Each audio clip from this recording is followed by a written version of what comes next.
పేదవాడి పక్షాన నిలబడతా, ప్రజా గొంతుకై నినదిస్తా. వాయిస్ ఆఫ్ వాయిస్లెస్, తెలుగువారి మనస్సాక్షి, సాక్షి టీవీ. సాక్షి టీవీ ప్రసారాల కోసం మీ స్థానిక కేబుల్ ఆపరేటర్ను వెంటనే సంప్రదించండి. అతడు ఇంటర్ పూర్తి చేసి ఇంట్లో ఖాళీగా ఉంటున్నాడు. అలా ఊరికే ఉండనివ్వడమే ఆ తల్లిదండ్రులు చేసిన తప్పైంది. ఏదైనా పనికి పంపించినా బాగుండేది.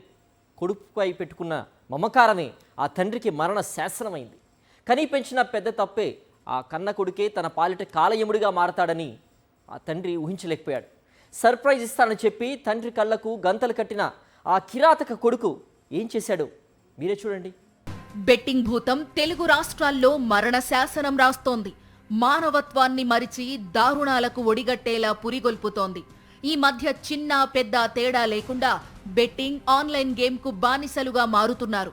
యువతకు ఓ వ్యసనంలా మారుతున్న బెట్టింగ్ రక్కసి ఎన్నో కుటుంబాలను ఛిద్రం చేస్తోంది. మానవత్వాన్ని, బంధువులను, బంధుత్వాలను మరిచిపోయేలా చేస్తోంది. బెట్టింగ్ మాయలో పడి అప్పుల పాలవుతున్న కొందరు ఆత్మహత్యలు చేసుకుంటే, కొందరు హత్యలకు తెగబడుతున్నారు. ఇంకొందరు చేసిన అప్పులు తీర్చేందుకు దొంగలు, నేరస్తులుగా మారుతున్నారు. తాజాగా బెట్టింగ్ మాయలో పడిన ఓ యువకుడు ఏకంగా కన్న తండ్రినే కడతేర్చాడు. ఈ దారుణం హైదరాబాద్లో జరిగింది. బెట్టింగ్ మహమ్మారి ఎంతటి క్రూరత్వానికి దారితీస్తుందో కళ్లకు కట్టింది ఈ ఘటన. ఇదిగో ఇక్కడ ఫోటోలో కనిపిస్తున్న ఇతను కేతావత్ హనుమంతు. వనపర్తి జిల్లా ఘన్పూర్ మండలం కోతులకుంట తండాకు చెందిన హనుమంతు భార్య జమునమ్మలతో కలిసి ఉపాధి కోసం హైదరాబాద్ వచ్చారు. గచ్చిబౌలి ఎన్టీఆర్ నగర్లో నివాసముంటున్నారు. వీరికి రవీందర్, సంతోష్ కుమారులు. హనుమంతు మేస్త్రిగా పనిచేస్తున్నాడు. రవీందర్ ఇంటర్ పూర్తి చేసి ఖాళీగా ఉంటున్నాడు. కొన్నాళ్లుగా బెట్టింగ్ ఆడుతూ డబ్బు పోగొట్టుకున్నాడు. ఇటీవల అప్పులు పెరిగిపోవడం, కుమారుడి ఉన్నత విద్యకు డబ్బుల్లేక హనుమంతు 2 నెలల క్రితం సొంతూరులోని భూమి తాకట్టు పెట్టి 6 లక్షలు తెచ్చి ఇంట్లో దాచిపెట్టాడు. ఈ సొత్తుపై కన్నేసిన రవీందర్ డబ్బు బ్యాంకు ఖాతాలో వేస్తే భద్రంగా ఉంటుందని నెల కిందట 2.5 లక్షల రూపాయలను తన ఖాతాలో జమ చేయించుకున్నాడు. ఆ మొత్తాన్ని బెట్టింగ్ యాప్లలో పెట్టి మొత్తం పోగొట్టుకున్నాడు. బ్యాంకు ఖాతాలో వేసిన డబ్బు విత్డ్రా చేద్దామని తండ్రి ఇటీవల అడగ్గా స్నేహితుడికి ఇచ్చానని, త్వరలోనే ఇస్తాడని చెప్పాడు. ఈ విషయంలో ఇంట్లో గొడవలు జరిగాయి. అదును కోసం చూస్తున్న రవీందర్ మంగళవారం మధ్యాహ్నం తండ్రి డబ్బు గురించి అడగ్గా స్నేహితుడు ఇచ్చేందుకు వస్తున్నాడంటూ ఎన్టీఆర్ నగర్ సమీపంలోని నిర్మానుష్య ప్రాంతానికి తీసుకెళ్లాడు. తన స్నేహితుడు డబ్బులతో పాటు సర్ప్రైజ్ ఇస్తాడని కళ్లకు గంతలు కట్టాడు. మాటల్లో పెట్టి అప్పటికే తెచ్చుకున్న కత్తితో హనుమంతు గొంతులో పొడిచాడు.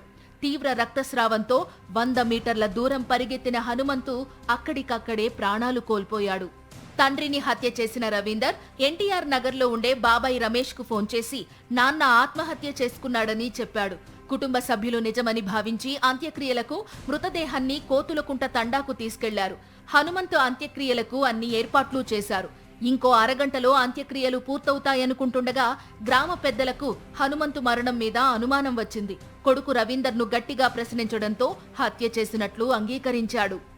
తండావాసులు జరిగిందంతా ఘన్పూర్ పోలీసులకు సమాచారం ఇచ్చారు. వివరాలు సేకరించిన పోలీసులు గచ్చిబౌలి పోలీసులకు తెలియజేశారు. ఆన్లైన్ బెట్టింగ్ లో డబ్బులు పోగొట్టుకున్నానని తండ్రి పదే పదే ప్రశ్నించడంతో హతమార్చినట్లు రవీందర్ అంగీకరించాడు.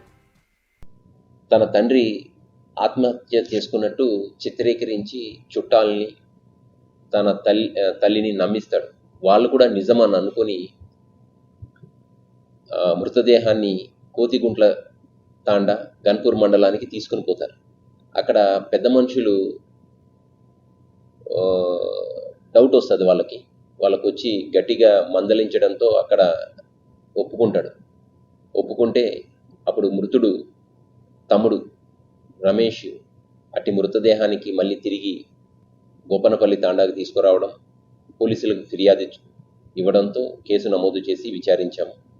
రవీందర్ నాయక్ ముద్దాయి అదుపులో తీసుకున్నాము. అతను కూడా నేరం చేసినట్టు ఒప్పుకున్నాడు. చూశారుగా బెట్టింగ్ రక్కసికి హనుమంతు కుటుంబం ఎలా చిన్నాభిన్నమయ్యిందో. ఒకే కుటుంబంలో ఒకరు బాధితుడిగా, మరొకరు నిందితుడిగా మిగిలిపోయారు. ఇదొక్కటే కాదు, తెలుగు రాష్ట్రాల్లో నిత్యం ఏదో ఒక చోట బెట్టింగ్ దారుణాలు జరుగుతూనే ఉన్నాయి. ప్రాణాలు పోతూనే ఉన్నాయి. యువతలో సరదాగా మొదలవుతున్న బెట్టింగ్ ఆ తరువాత వ్యసనంగా మారుతోంది. ఈజీగా డబ్బు సంపాదించొచ్చన్న ఆశతో ఉన్నదంతా ఖర్చు చేస్తున్నారు. సమాజాన్ని పట్టి పీడిస్తున్న రుగ్మతల్లో ఇన్నాళ్లు డ్రగ్స్ ఒక్కటే అనుకున్నాం. ఇప్పుడు బెట్టింగ్ కూడా ఓ రుగ్మతగా మారిపోయింది. ఇప్పుడిప్పుడే వేళ్లూనుకుంటున్న ఈ మహమ్మారిని తుడిచివేయకపోతే ప్రమాదకరంగా మారుతుందనడంలో ఎలాంటి సందేహం లేదు.